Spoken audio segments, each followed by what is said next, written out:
Double faced words, दो मुंह वाले शब्द। अब आप भी पहचान लें इंग्लिश की मदर सिस्टर करने वाले इन शब्दों को। नोट, इस वीडियो से आपको जो ज्ञान मिलेगा उसे आप अपने फेफड़ों या गुर्दों में दबा कर ही रखें। भावनाओं में बहकर या आक्रोश में आकर यथासंभव इस ज्ञान का प्रैक्टिकल अपने भौतिक जीवन में तो करा भी ना करें, अन्यथा कटु प्रवचन के साथ साथ जूते चप्पल तक बरसने की पूर्ण संभावना हो सकती है। हड्डियां टूटने पर या जुर्माना ठोके जाने पर हमारे चैनल की कोई जवाबदेही नहीं होगी। धन्यवाद। अब देखिए यहाँ जितने भी वर्ड्स मेंशन किए गए हैं तो इन सारे वर्ड्स में कोई ना कोई एनिमल्स का नेम जरूर मेंशन है। जैसा कि पहला वर्ड लिखा हुआ है बर्ड वॉचिंग, तो बर्ड का मतलब चिड़िया, वॉच का मतलब देखना, तो आपको ये लग रहा होगा कि इसकी मीनिंग होगी चिड़ियों को देखना। इसी तरह दूसरा वर्ड लिखा हुआ है क्रो वॉचिंग, तो क्रो वॉचिंग आपको लग रहा होगा कि कौवों को देखना। अगर आप ऐसा सोच रहे तो बिल्कुल गलत सोच रहे हैं, क्योंकि कुछ सालों पहले एक मूवी आई थी फालतू के नाम से, आलतू जलालतू आई बला को टालतू। हाँ, तो ये मूवी शायद आपने देखी होगी या आपने इसका नाम भी सुना होगा।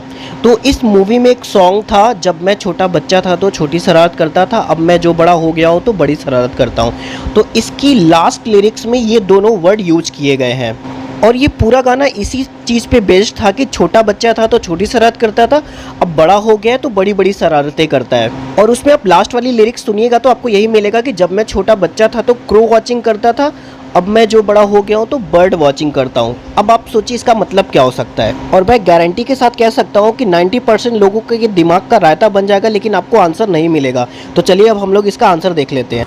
अब ये देखिए, इसका आंसर टीजिंग से रिलेटेड होता है और यहाँ मैंने टीजिंग के टाइप भी मेंशन कर दिए। जैसे कि फर्स्ट है ईव टीजिंग। ईव टीजिंग का मतलब लड़कियों के साथ छेड़खानी करना।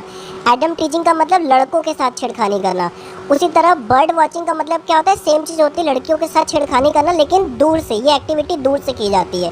जैसे मान लीजिए एग्जाम्पल के लिए, कोई मान लीजिए छत पे लड़का खड़ा है, वहाँ से क्या कर रहा है, किसी लड़की को छेड़ा, तो उसको हम लोग बोलेंगे बर्ड वॉचिंग करना। और वही चीज़ जब लड़के के लिए लड़की करती है तो उसको हम लोग क्रो वॉचिंग बोलते हैं।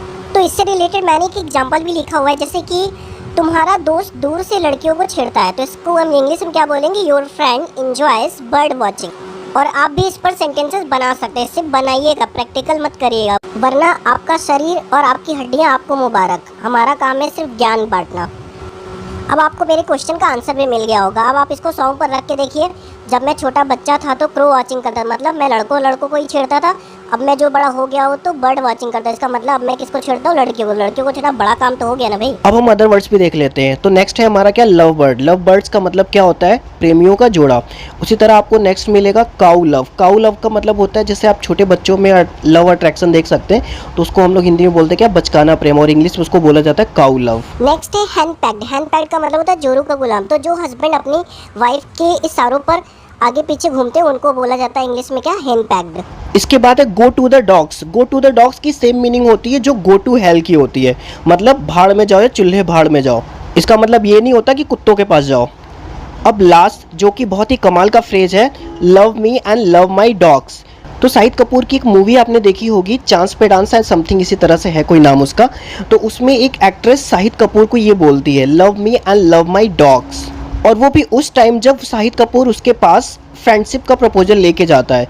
तो अब आप ही सोचिए वो इस तरह का स्टेटमेंट क्यों बोलोगे, और उसका मतलब क्या होगा। उसका ये तो नहीं बोलना चाहती हो कि मुझे प्यार करो और मेरे कुत्तों को प्यार करो। और उस मूवी में वो एक ऑर्फनेज चलाते थे। ऑर्फनेज का मतलब अनाथालय, और जितने भी अनाथ बच्चे थे वो उसके दोस्त थे। तो इसलिए वो शाहिद कपूर को ऐसा बोलती है कि love me and love my dogs, मतलब तुम मुझसे दोस्ती करना चाहते हो तो मेरे दोस्तों के साथ भी दोस्ती करो, मतलब उन्हीं अनाथ बच्चों से। तो देखा फ्रेंड्स, था नहीं ये कमाल का इन्फॉर्मेशन। एंड आई होप आप सबने इस वीडियो को बहुत एंजॉय भी किया होगा। तो अब देर किस बात की, जल्दी से इस वीडियो को लाइक करिए, और अगर आप फर्स्ट टाइम हमारे चैनल पे आए हैं तो जल्दी से इस चैनल को सब्सक्राइब भी कर दीजिए।